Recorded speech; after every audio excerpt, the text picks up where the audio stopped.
Christy McNichol was one of the brightest young stars in Hollywood. She started acting really young, and people loved her right away for her natural talent, warm smile, and totally real performances.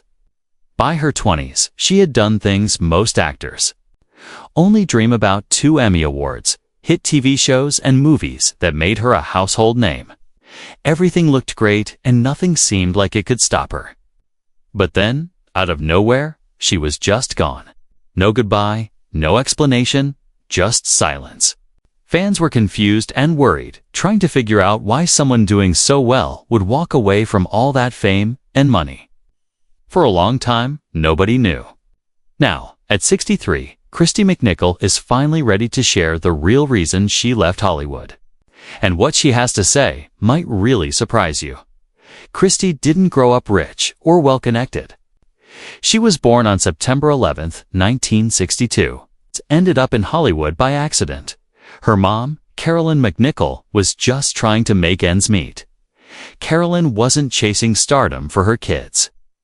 She worked whatever job she could: office work, selling, makeup, even background roles in movies.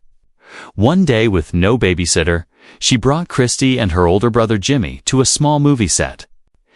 Jimmy thought it was the coolest thing ever. Kristy, though, she was freaked out and stayed in the car. But even from the sidelines, something shifted.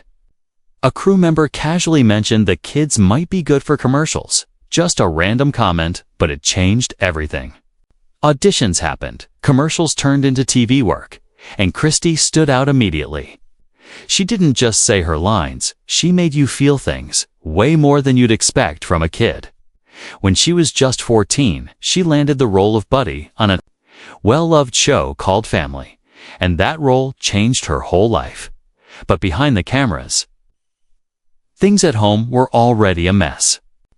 Kristy never really got to just be a kid. She wasn't the one being taken care of, she was the caretaker. She cleaned, organized, and worried, even telling her mom once that their roles felt totally flipped. Way too much responsibility.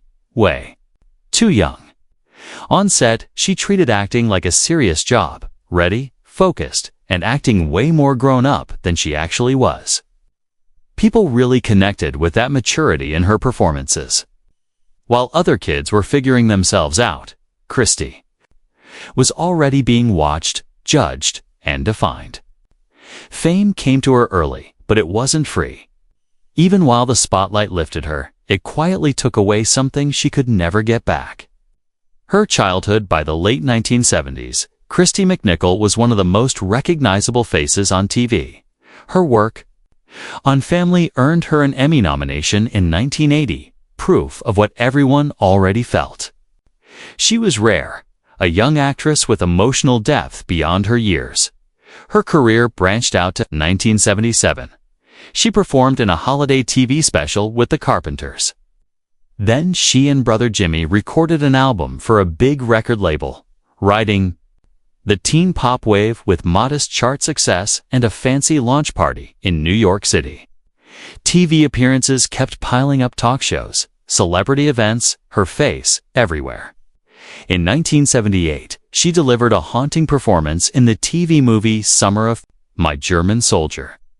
Her transition to film had bumps. One early role got cut entirely, but she landed parts in notable films and kept building her name. From music stages to movie sets, Kristy's teenage years flew by under relentless lights that never really dimmed by the time Family wrapped in 1980. Kristy had carried nearly 100 episodes on her young shoulders, but off-camera, she was only 18 and completely worn out. She jumped straight into the lead of Little Darlings, a film a whole generation would remember, even as it quietly drained what little she had left. Looking back, Kristy said she almost never said no, not out of ambition, but because she never learned how. Pleasing others, especially her mom, was automatic. Decisions were made for her. Her schedule was always full. Work wasn't just part of her life, it was her whole life. To everyone watching, she seemed calm and professional. But inside, something was shifting. After Little Darlings, small acts of rebellion began pranks, impulsive choices as if she were reaching back for the childhood she had completely skipped. The early 1980s were painfully hard for Christy McNichol. In 1982, a performance that was meant to be fun earned her a mocking industry award, a sharp contrast to the praise she'd gotten just years earlier. For someone who grew up equating approval with survival, that cut deep. That same year, while filming a comedy overseas, everything caught up with her. Far from home and utterly drained, she couldn't sleep. Nights were full of bad dreams. Days were spent fighting back tears that came out anyway, sometimes on set. She couldn't return after the holiday break, forcing filming to halt for nearly a year while she recovered. McNichol later described this as the result of years of relentless pressure, the non-stop pace, the need to manage her public image, and the fear of hiding who she really was when openness felt impossible. It wasn't sudden, it was inevitable. She returned to acting, but more selectively. A serious World War II TV movie. A couple of other projects, still searching for balance. That same period brought Christy McNichol to a new chapter on TV. The sitcom Empty Nest, a warm-hearted spin-off of The Golden Girls. She played Barbara Weston, bringing her back into living rooms across America at a gentler pace. The show ran for years, but McNichol wasn't meant to see it through to the end.